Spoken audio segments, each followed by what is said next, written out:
All right. Shalom uvracha. Thank you guys for joining. Um, just one more second here.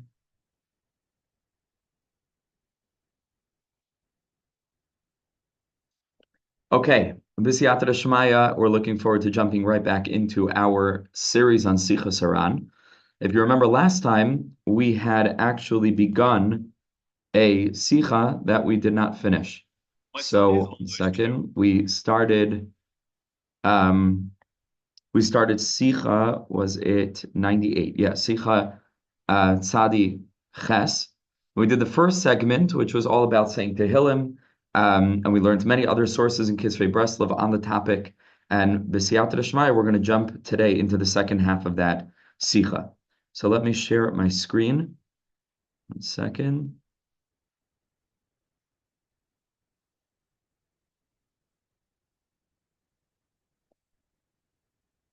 Okay, amazing. So here we should be able to see the second part of the Sicha. And aptly, it's called over here Sichos HaRan 98b. Okay, so let's jump in together. And once more, what a privilege that what we happen to be learning is aligning with our experience prior to Rosh Hashanah, as we're going to learn about the difference between Tishrei and Nissan. That will also help us in a certain way qualify the avoda of these very days as we prepare ourselves for Rosh Hashanah and beyond. So the Rebbe begins like this: Sichos HaRan Tzadi Ches, and the Tzaddik says, "Chayrif hu bechinas ibor, v'kayitz hu bechinas leda." So again, on a certain level, this has nothing to do with the first part of the Sicha. They're both included in one Sicha, but they're really two separate things, which is why we are learning them in two separate shiurim. The first part, again, was all about saying Tehillim, and in a certain sense, I mean, toward the end of this piece, he's going to speak about Tefillah, but it's really a different topic. And so the Rebbe says like this: Chayrif hu bechinas ibor. He says winter is an aspect of pregnancy, the aspect of an infant developing in the womb. The kayitz, summer hu bechinas leda. The summer is the birth. Choref, the winter, is pregnancy, and the months of the summer is an aspect of the birth. Ba'az dibar imanu sicha nefla'a, says Reb Nosson. At that point, Rabbi Nachman discussed very wondrous things. V'nishkach haroiv, he says, I forgot most of it. Umashani zecher adayin, but very basically, he says what he was able to remember. Umashadibar azmi in hakayitz sheya azmi mashme shuba. Rabbi Nachman was speaking about the summer that was approaching. Ki sicha zu aisa azbi me Nisan kadim Pesach. He says this sicha was given over then in the days of Nisan before Pesach, when it's Chodesh Aviv, it's the spring, and the world starts a little bit moving back toward the summer months, at least in most of the world. Kodim Pesach, or specifically in Eretz Yisrael, which is the center of the world,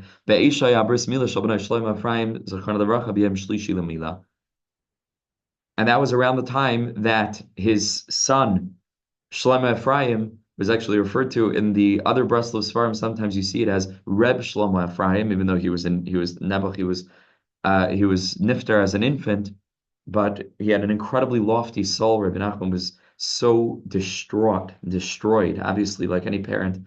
But even more about this particular child, Shlomo Ephraim, that Rabbi Nachman alluded to, his having been a combination of the energies of Mashiach ben David, which is Shlomo HaMelech, and the Mashiach ben Yosef, which is Ephraim.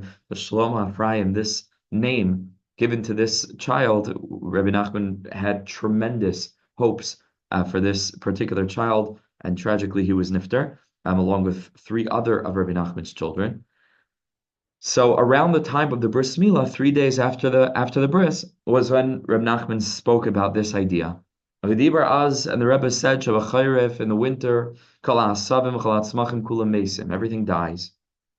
All the plants, all of the different elements of the natural world are dying, are entering into a period of slumber, of sleep. On the part of the animals, as we're going to see, like bears hibernate in the winter, but all the plants just die. You see it most viscerally in the plants. It's interesting, not so much in the animals and not so much either in the rocks.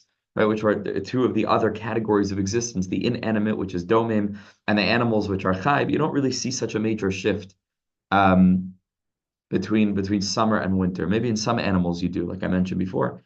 The bears are hibernating, different animals hibernate, they just go into an incredibly deep slumber during the winter, but you see it most by the plants, which is an interesting thing.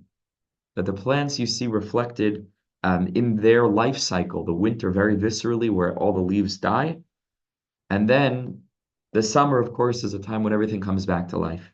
Because there's a certain negation of their power, of their capacity to grow that takes place during the winter. And in a certain sense, there's like a death that's brought to the world. So it's interesting. Over here in this line, Rabbi Nachman is saying that the winter is the energy of death, as opposed to the energy of birth, life, which is associated with the summer. And but in the first line, the Rebbe doesn't speak about so much that the winter is an aspect of death. He says the winter is an aspect of pregnancy. And obviously that those are two very, very, very different things. So we're going to learn a little bit more about that. Let's just finish the Sicha. So the Rebbe says, and when the summer arrives, kulam nis'orim mechayim, everything comes back to life. Says the Rebbe, in the summer, how wonderful it is when a person is able to go out into the field among the newly enlivened plants and the flowers and the grasses and the bushes and the trees and everything, the foliage that's newly risen from that state of death, or from that state, as we're going to learn, of pregnancy. So how wonderful it is to go out into the field and lesuach basada, to express our conversation, to speak to Hashem, sichos utfila, as the Gemara tells us, based on the pasuk Vayetze Yitzchak lasuach basada, that Yitzchak went out to speak to HaKadosh Baruch Hu in the field, and of course the Gemara tells us he wasn't just having a conversation; it was utfila. It was a form of prayer. So how wonderful when a Jew is able to utilize this experience of the summer, when all the plants are coming back to life, to go out and to speak to Hashem about our yearning to come back to life, our yearning to be born, because there's an energy of birth in the world in the summer. That a person goes and supplicates and yearns and longs and expresses all of this supplication and yearning and longing La Hashem Yisbarach, to Hashem. That we, in our own spiritual trajectory, in our journey, should at that moment reflect, embody, experience that energy that's coming to life within nature, the energy of the summer, when the winter has passed, and when all the dead things are springing to life. When a nation that was almost dead in Mitzrayim, the 49th level of Tumah, 1 minute the Ar Chaim HaKadosh says they would have waited a little bit longer, they would have fallen into total and utter decimation, loss. So in the Chodesh HaAviv, in this month of spring, the Jewish nation is reborn. Goy mikerav goy. One nation is taken from within the midst of another. It's an aspect of birth. An aspect of birth. So all of this can be experienced by the individual each summer, or more accurately, each spring, as the winter transitions to summer. That's a good time, says the Rebbe, to go out into the field and to speak to Hashem about our yearning, really to come to life. Again, to reflect this energy that's latent within nature at that time. Va'az kol siach v'siach hasadeh, then all of what's referred to as the siach hasadeh, the sproutings of the field, hamaschilin lichyas v'litzmeach az, that have begun to come back to life, all the new green shoots, the buds of the new flowers and the new leaves, kulam nechsafim nechlalim b'seich sichasei utfilasei. Rabbi Nachman refers to the yearning of the plants, of nature, to become part of our tefillah experience. Somehow the spiritual counterpart of all of the grasses, all of the flowers, all of the different flora and fauna around us in the field and nature at that time of the summer, whatever it is inside of them, some spiritual energy, yearns to be a part of our spiritual odyssey, of our experience of tefillah, of yearning, of gagun. And we, in a very visceral sense, can actually turn them into our tefillah by utilizing them as a springboard to become inspired by this transformation of the plants that had been dead for months and months and months, that are now with a little bit of sunlight,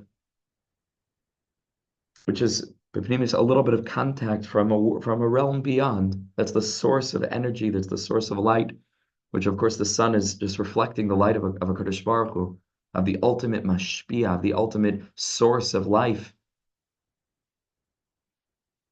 That with a little bit of that experience, they transform. And they come out of an experience of death and ossification, stagnancy, and they become alive. So we can actually, not just in some spiritual sense that they're a part of our tefillah, we can actually make them part of our tefillah by incorporating the elements that we're surrounded by in the field into our prayer. Telling Hashem how much we yearn to take this journey that they've taken, to come alive, to move from darkness to light, from slumber to wakefulness, from death to life. And he says that on that occasion, Rabbi Nachman, because this is Rabbi Nosson writing, on that occasion, Rabbi Nachman was herich, spoke for a very long time about this beautiful idea and many other similar ideas. Okay, so this is the end of Sichos HaRan 98. Choref, winter, is an aspect, again, later on in the Sicha, of death, but in the beginning of the Sicha, of pregnancy. So we don't see anything on the surface. That's what we're going to learn. Everything seems dead, so to speak. But inside, something tremendous is happening, something remarkable. The premise of the birth, the premise of the life of the summer is the winter, as we're going to see now. And the kayitz hu b'chinas leida. In the summer, everything that was there is revealed. That's the birth. That's the birth. Okay, so now let's turn to a very beautiful source in a sefer, very incredible sefer called Sefer Abris, which was published around the time of the Vilna Gaon and in Lita, Lithuania. It's a huge compendium of scientific, philosophical wisdom, incorporated, of course, with very deep Torah presentations. And in the Sefer Abris, brought in the notes to this Sicha, in the Sefer Noyam HaSichos, which we've been learning from, and I often bring sources that he brings in that Sefer. So the Sefer Abris Isa, in this Sefer, it's written the following. Amru, the Gemara in Rosh Hashanah, Daf Yud Amud Beis, brings a machlokes, very famous, between Rabbi Elazar and Rabbi Yeshua. And this machlokes, this discord in views, revolves around when the world was created. Rabbi Eliezer Aimer b'Tishrei Nivra Olam. Rabbi Eliezer says that the world was created in Tishrei, the month that we're standing now on the threshold of, as we finish up Elul and our preparations for that incredible day, Aleph b'Tishrei Rosh Hashanah. So that's the sheet of Rabbi Eliezer, that Rosh Hashanah is the birth of the world, b'Tishrei Nivra Olam. Rabbi Yeshua Aimer b'Nisan Nivra Olam. Rabbi Yeshua says, no, the world was actually created in the month of Nisan. Says the Sefer Abris, how are we to understand this? How can both be true? Right? If it was created in Nisan, it wasn't in Tishrei. If it was created in Tishrei, it wasn't created in Nisan. So it has to be one or the other. But once he says we have a hakdama, we have a certain introduction, and we're able to understand the root of this very deep sugya, this very deep conversation. Then he says we're going to be able to understand that the truth is that even though on the surface these two opinions seem to be in conflict, that if it was one, then it couldn't have been the other. The truth is, and this is the R of Pnimius Satira, you find in the Maral all the time, Mar Amar Chada V'Leipligi, that he's constantly saying, especially in Agada, when you have different perspectives or different opinions, they're just different perspectives, right? They're not coming to say different things. That's only the light of Kabbalah. That's the light of Pnimius Satira that's able to reveal the root, the Pnimius, the interior, the neshama, which is one, and then we're able to understand all the different facets of the body, so to speak, that each have different elements, that the hands, right, and the eyes, and the mouth, and the nose, and the ears, and the feet, each of which are different capacities, but from the standpoint of the neshama, they're all one. They come together to form one human, one individual. But on the guf alone, they seem separate, that the hands are completely different than the eyes, that the eyes are completely different than the teeth. What connection do these aspects of the body have to do one with the other? But from the standpoint of the neshama, we see the light of achdus, we see the light of oneness. And so the light of Pnimius Satira is going to be able to tell us how even a machlokes that's so definitive and absolute as like when was the world created, in what month, and it was created in this month, it can't have been created in that month, that's only bechitzonius. That's only on the surface, it looks like a machlokes. But from the light of Pnimius Satira, from the light of Nishmasa Da'iraisa, from the light of Chasidus, of Kabbalah, we're able to see how he says, Eich Shneim Amru Emes, they're both saying the same thing. And they both are in accordance, but they're highlighting different aspects of one process. And he says the introduction is the realization Adam, that the human being, Olam Katan, is just a microcosm of the world.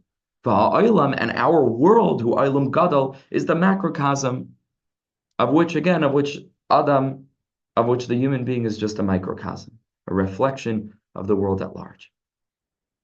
And therefore,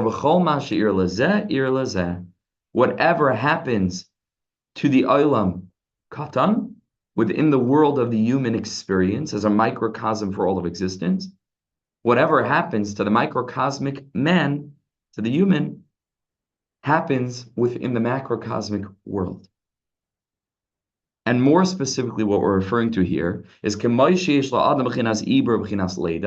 like the human experience contains this idea of pregnancy and birth, the same thing,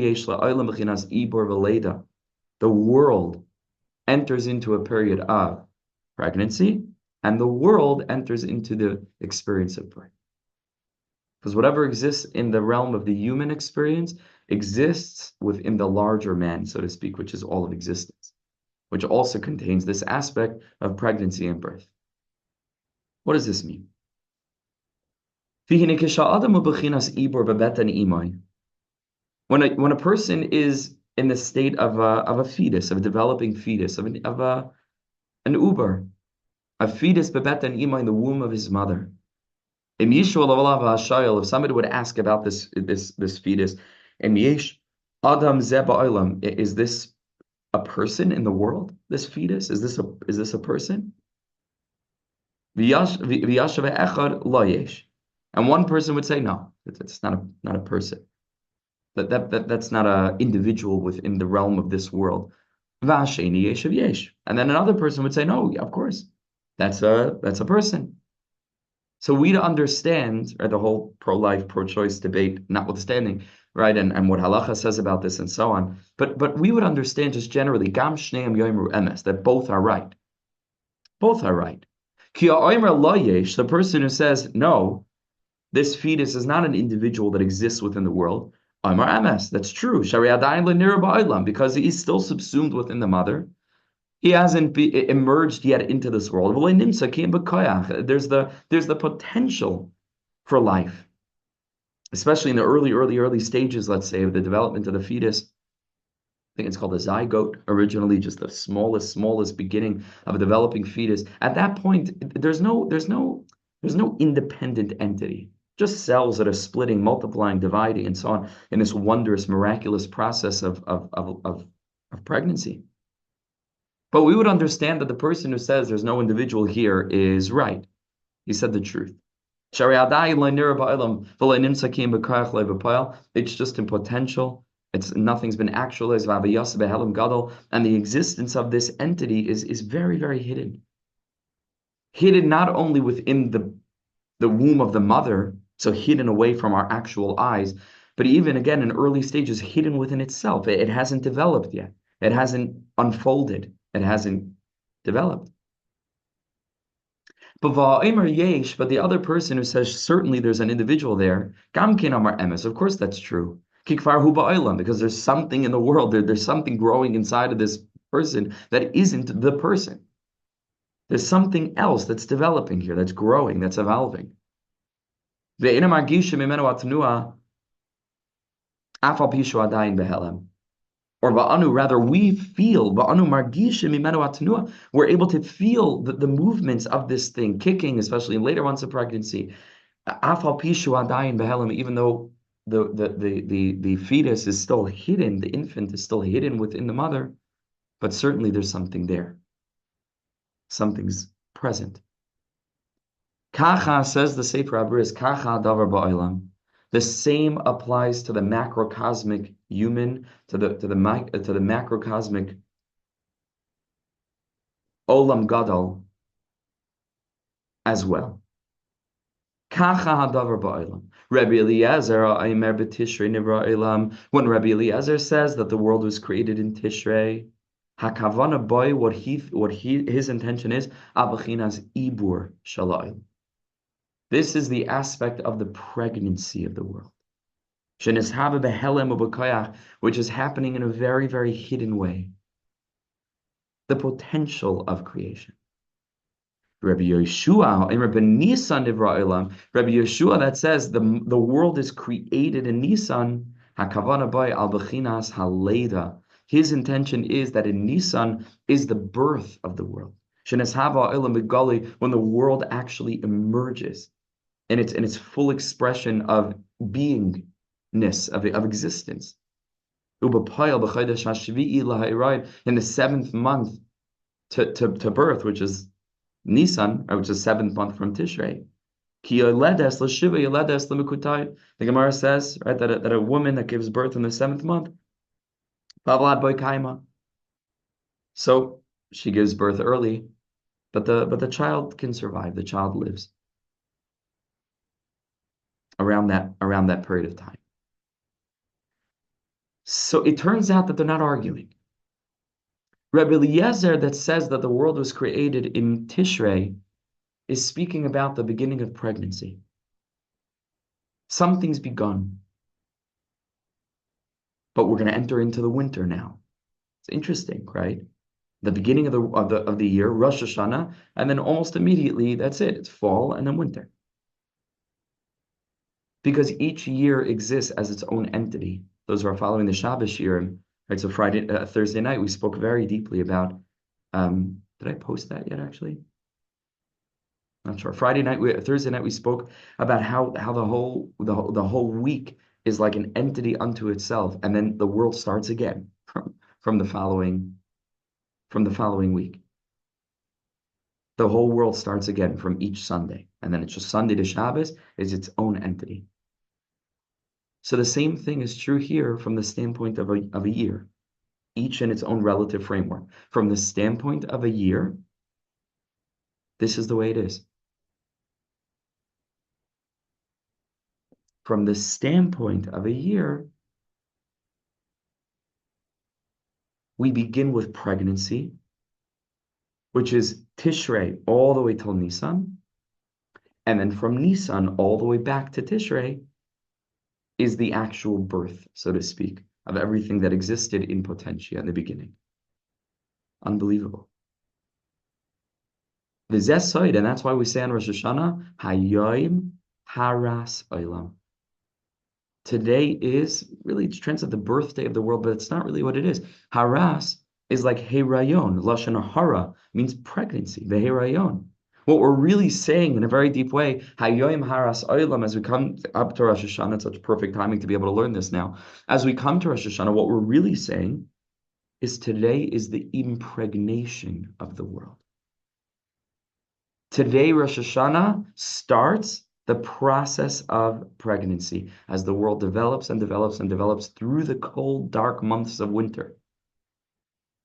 In all aspects, until finally, when it comes to Nisan, the world gives birth. Everything comes to life.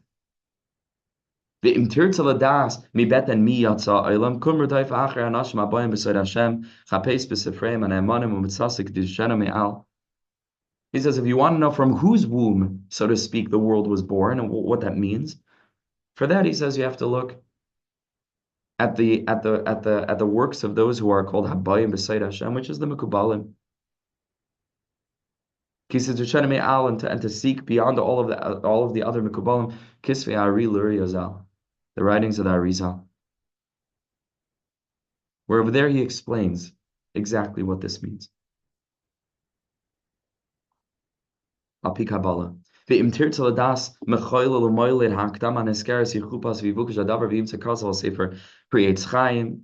this is all explained in Sefer Pri Eitz Chaim, in his drashas on Rosh Hashanah, Shar HaShofer, Parak Aleph. Where over there it's explained, we mentioned this in last week's Yichud HaSpoda Shir, that what's happening on Rosh Hashanah is exactly this. Hayom Haras Olam. There's the potential for a new entity, in potential, that starts to be, so to speak, split off from the larger entity of the Creator. And creation from the standpoint of Pnimius HaTorah, which doesn't just mean that God created the world. There's God, and then he did something and created the world. But the world is created out of God, Kiviyach, out of God's presence, his existence, his godliness, his infinite light, his Ein Sof.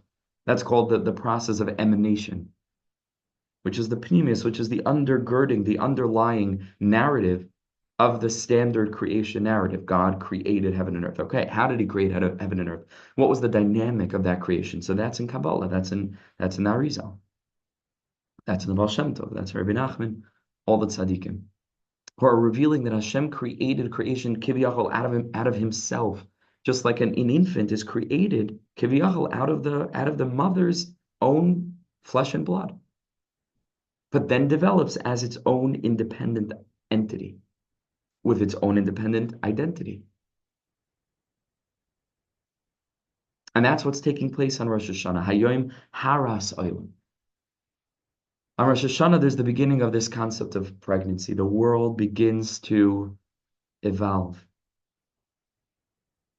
But it hasn't been created yet. In fact, it's going to go into a very deep period of sleep, of slumber, where most of the development is going to be taking place under the surface, just like it does in nature through the winter months. You can't have the summer with all of its explosion of growth without the winter.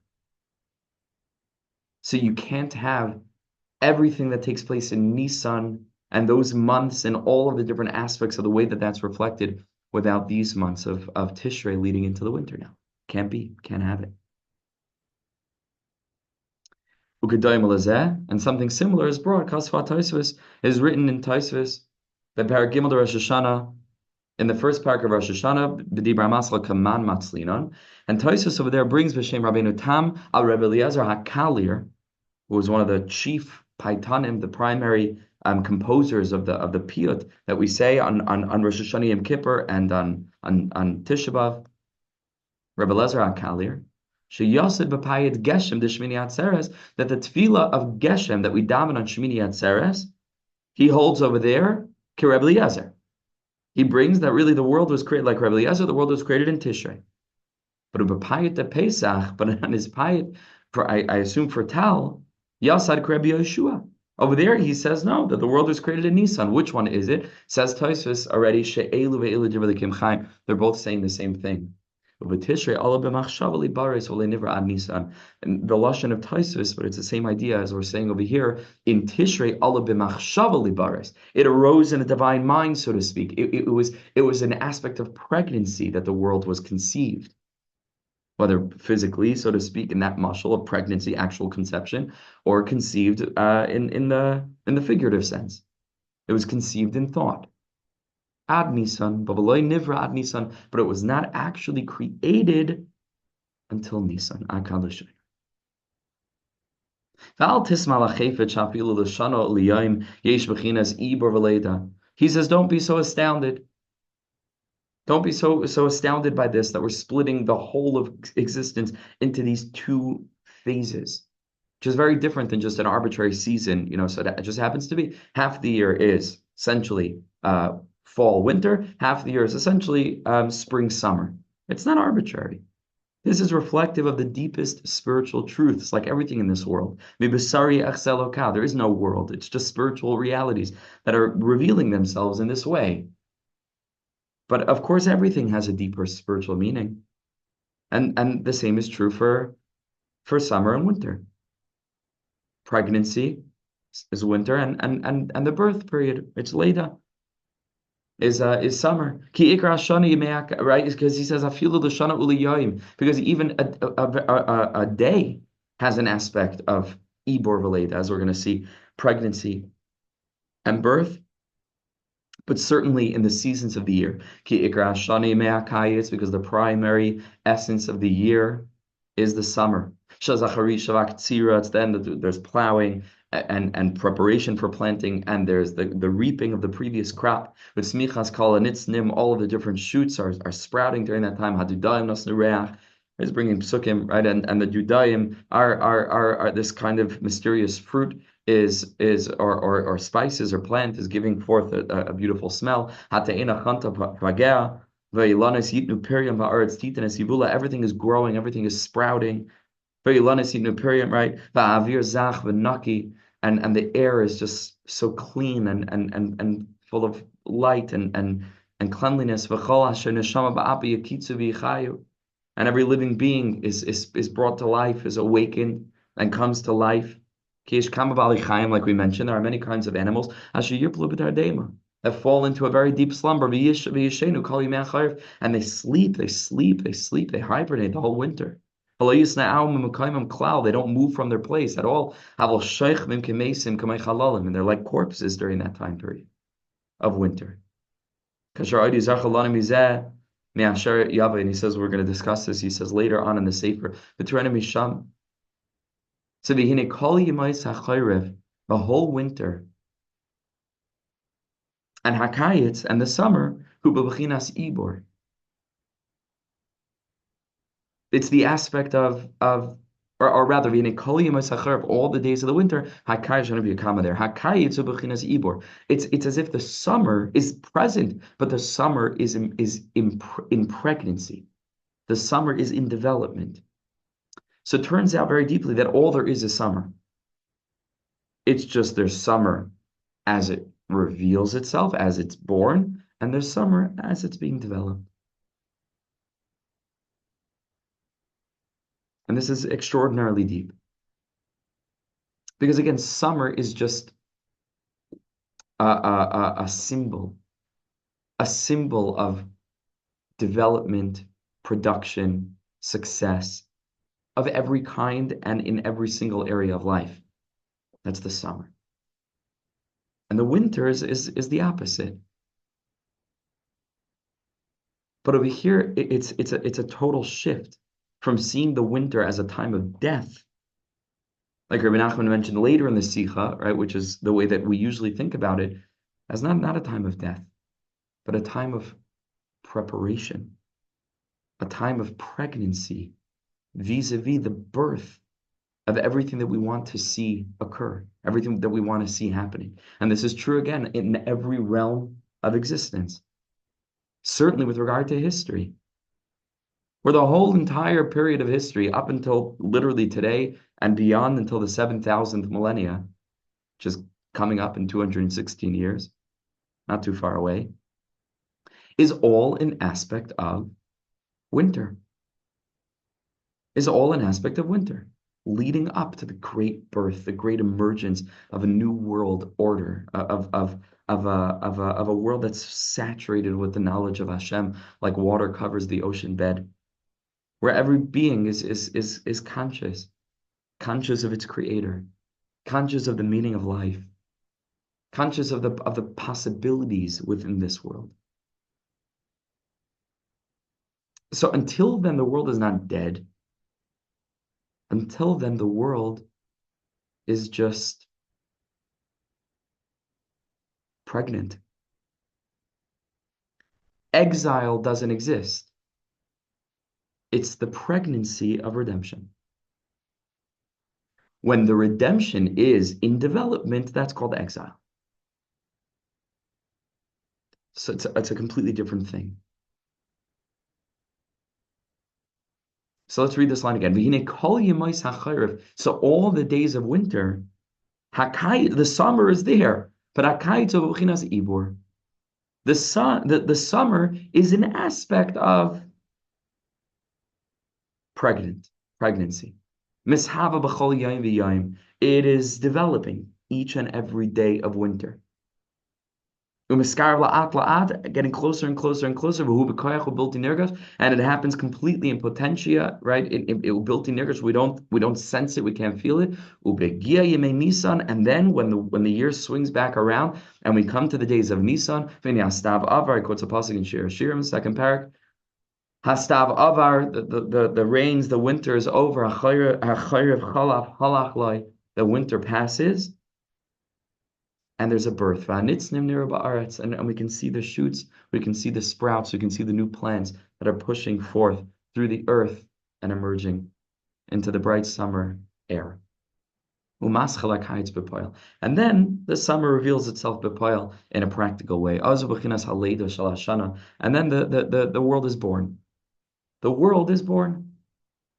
The world as it is meant to be is born. The rest of the year, the world is as it is meant to be, but in concealment. And part of that concealment is not simply that it just arbitrarily, again, concealed, and then at one day in the future, it'll reveal itself. It's concealed because it is developing. It's developing. It takes time. The exile is developing the redemption. And the same is true, just to make it more, close to home. The same is true in the span of one single day. Because it's known the day with the preceding night.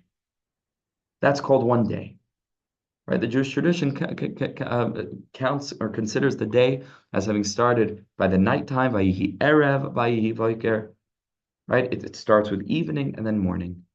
There you go. Kenemar, that's one day. Now, obviously, the primary segment of a day is the daytime, obviously. Because in nighttime, the earth is covered over in darkness. People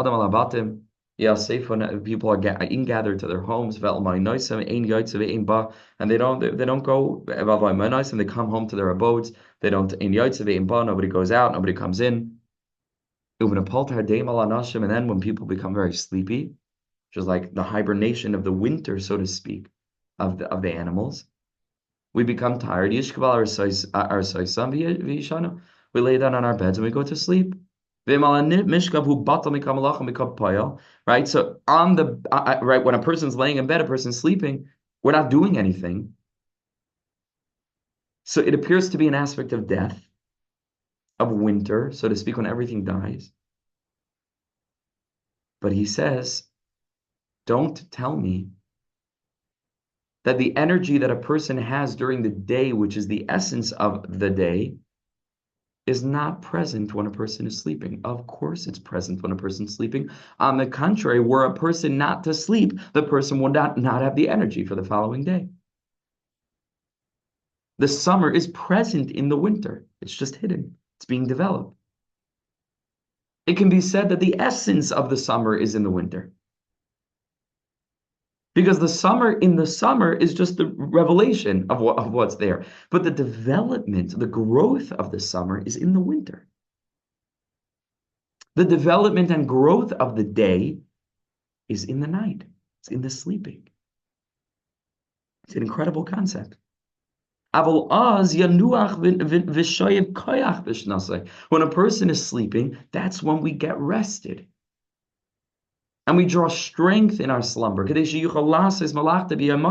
we should be able to have the strength to do what we need to do the following day. And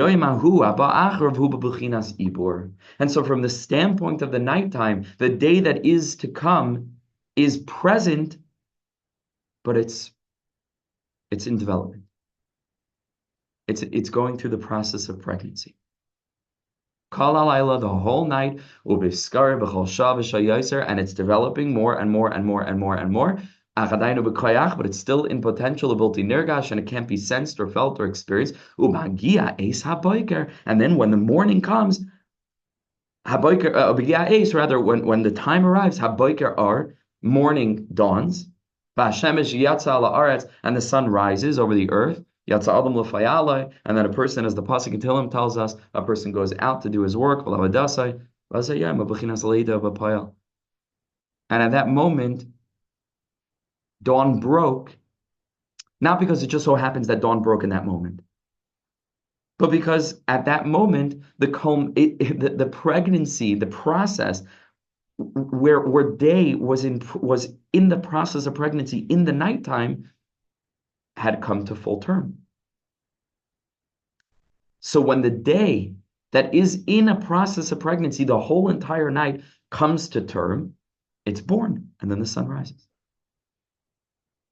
But don't say that the day is not present in the night. In a certain sense, the day is more present in the night than it is during the day, like we mentioned. Because again, during the day, it's just the revelation of what was there. But during the night, that's when the energy, the productive, the positive energy of the day is manifesting bit by bit, part by part, until it's ready to be born. And the same again is true in the broader segment of time that we call the year, where the summer is present in the winter. It's just in development. Could say in a certain sense, as he says, the day and the year, we could say the same thing for a week. Shabbos is present during the week. It's all the same aspect. Shabbos is present during the 6 days of the week. It's just in development. And as the week proceeds and we get closer and closer to Shabbos, Shabbos is getting more and more ready until sundown Yom Shishi, and Shabbos is born. And of course, all this is a mashal. It's not really a mashal, though. All of this that we're discussing in a natural sense, from the standpoint of time, whether it's a year with its months, like we're learning, Nissan Tishrei, right? Winter, summer, or whether in the process of a week, which we've just mentioned now, which is the 6 days of the week vis-a-vis Shabbos, or whether it's in the process of a day, which is the night beforehand and the day itself. All of this is founded on a much more preliminary spiritual framework that manifests itself in our very own lives, in all the different days and nights that we experience. In our emotional, psychological, spiritual journey, of the summers and winters that we experience, of the weekdays and the Shabbos days that we experience in our own journey to closeness with our Kadosh Baruch Hu, and to growing as people, to evolving into higher and higher states of consciousness. The same is true. An incredible thing that we're learning here. The same is true. That fundamentally, those moments of aliyah are present in an experience of Yerida. Because this framework enables us to see a Yerida as an aliyah in pregnancy. Unbelievable. And that's the deeper meaning of the Baal Shem Tov's concept of Yerida Litzorech Aliyah. Right? There's a descent that is somehow later seen as having been for the sake of the ascent. Because there's really no way for a person to be able to serve Hashem with full energy without experiencing or having experienced the desperate thirst that David HaMelech gives such particular voice to, right, which again we learned in the first part of the Sicha and Tehillim. Samalacha nafshi kamalacha besari. My soul thirsts for you. The Eretz Tzia va'ayev b'li mayim, right, like a land that's parched. Bli mayim, that has no water. Nafshi, in another place, nafshi, my soul, ke'eretz hayefa l'chasela, is like a tired, parched earth. When a person has moments like that, so on the one hand, you're going to tell me the world is born in Nissan, right? Meaning, don't tell me that that's life. The world comes to life, Rabbi Yeshua's Shita, in Nissan, in the summer. That's on the one hand. But Rabbi Eliezer is Pneumius, seeing the deeper reality that even though it might not look like much on the outside, and in fact, it might look the opposite. It might look like death, right? It might look counterproductive. In a very, very, very deep way, therein lie the roots of the ensuing aliyah. Therein lies the capacity to reveal an authentic yearning for closeness that we couldn't have felt otherwise, without feeling and tasting the bitterness of distance from Hashem. And this is called in the teachings of the tzaddikim the concept of ratzei v'shoy, right? Running and returning. All of life is like this, ebb and flow, summer, winter, days and nights. In geography, mountains, valleys, and in our lives, the ups and downs that we experience. And the question is, what eyes are we using to look at them? Do we approach the world with the Nisan Nivra Olam eyes, or can we find the strength to approach the world with Tishrei Nivra Olam eyes, to recognize that it is in the beginning of winter, so to speak, that the world is being created? And that's what Rosh Hashanah is all about. That's what Rosh Hashanah is all about. As we come now to the beginning of a new year, this is mamish the inyan of Rosh Hashanah. The capacity to realize that we're about to head into the winter now. We're about to head into the winter. This is not, like I said, it does not the beginning of the year. Let's go. Everything's growing and beautiful weather and everything. But we're about to head into the winter. But we prepare ourselves with the realization that this is a long process. This is a process. This thing called a year, this world. Hayom Haras Olam. Rosh Hashanah is the beginning of pregnancy. Today, the earth was conceived. And it's a long, arduous journey.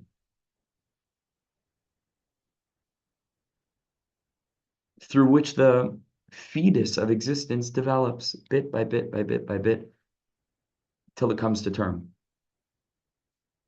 And we realize that the same is true for our spiritual ambitions. Rosh Hashanah, everybody's full of all the yearnings, what we want for this coming year. We want to live, mamash, a real life, lemancha Elokim chayim, a life of dvekus, v'atam advekim b'Hashem Elokeichem, chayim kulchem yah. And that's the only life, a real life of emunah, etc., in all different ways. That's what we yearn for, that's what we long for, that's what we want. But in order to have a successful journey in this experience of existence that is the year, and next year will become something completely different. This year, which is a complete set of the 12 months, it's a davar shali, right? It's a chaticha achas. It's one real unit each year in and of itself. We need to prepare ourselves with this wisdom, with the wisdom of knowing it's a long haul, right? It's a marathon, like they say, not a race. And that's exactly how Hashem structured the world. That we don't begin our new year on Rosh Chodesh Nissan, because that's very shallow. That would belie, that would prevent us from learning this very deep lesson. And the minute that something went wrong, and the minute that we started feeling a little bit nighttime in our life, a little bit winter, a little bit sleepy, a little bit yirida, we would think immediately that things are, that's it, everything's lost.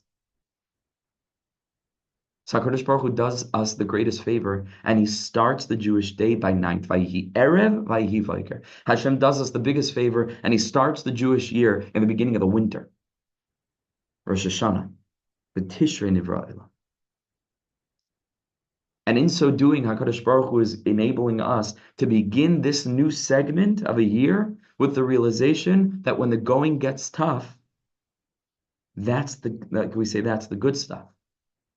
Because that, even though we can't see it with our eyes, but that's real emunah, is the realization that no, something is being born here. The world is pregnant. Something is happening, something's developing, something's evolving. Something new is happening. The summer is present in the winter. It's not summer yet because the summer is developing. The day is present in the night. It's not day yet because the day is progressing. It's growing. It's developing until dawn, until Nissan. The Aliyah is present in the Yerida, but it's just not ready yet. It's not ripe. So it's developing through the process of the Yerida to the next Aliyah. Geula is present in Galus. It's just not ripe yet.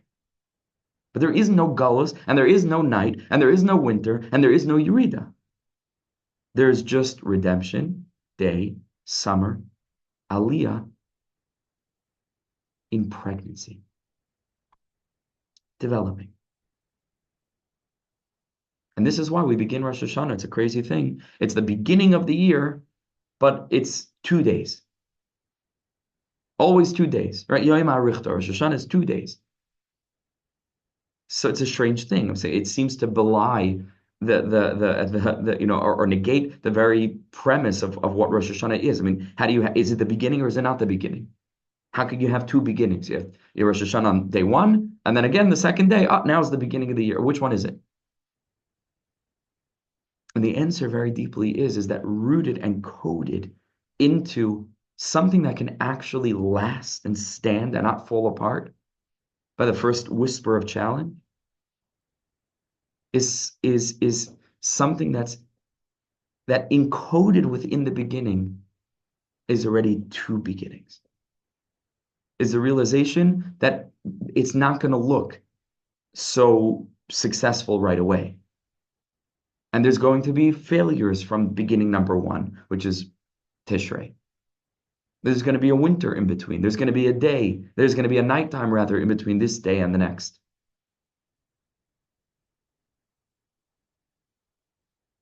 But when we're able to have as part of our Rosh Hashanah 2 beginnings, the realization that present here is Rosh Chodesh Tishrei Nivra Olam, as well as Rosh Chodesh Nissan, Ben Nissan Nivra Olam. And this is a very broad process. That Beis Rashis, no matter how many times a person falls, it can start again. Can start again a second time. New beginning. Bereshis bara Elokim can be read Beis Rashis. God created the world with these 2 beginnings. With this very deep mystery of pregnancy, birth, winter, summer, night, day, Yerida, Aliyah, and Galus, Geula. These 2 Bereshis, Beis Rashis bara Elokim. That's mamash the fundamental underpinnings of the world. It was created, founded on this reality.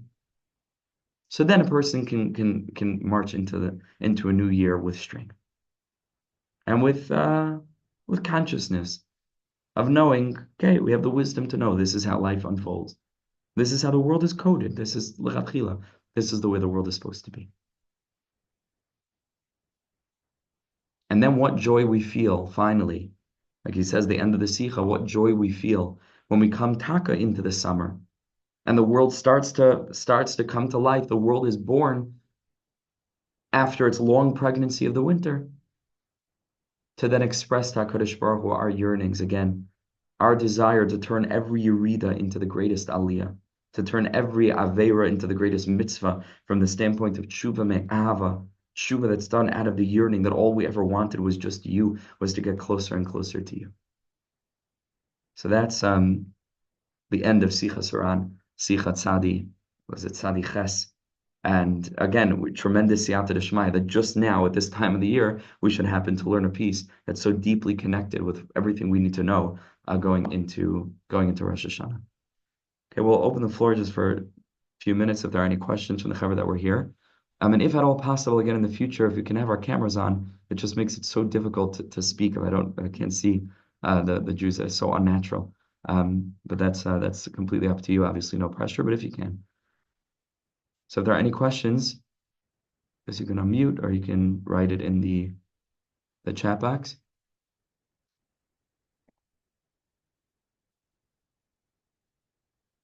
Okay, wonderful. Baruch Hashem, Baruch Hashem. Okay, thank you for joining. Wishing everybody the most wonderful rest of your week. And if you're able to join us for Yichud HaSpodidus later this evening, that would also be great. Okay? Yes, a question very quickly. Yeah. Hi, yes. I just wanted to just say thank you, and that I'm grateful for you to bring this down. Really connected with me, and I just wanted to show some gratitude. So thank Thank you. you. Thank you very much. Baruch Hashem. We have to thank me. We have to thank the tzaddikim that we're learning from, who had such compassion that they revealed these secrets. So we are grateful together. Baruch Hashem. It's a big privilege, big privilege. Okay, Shamar to implement it. All the best.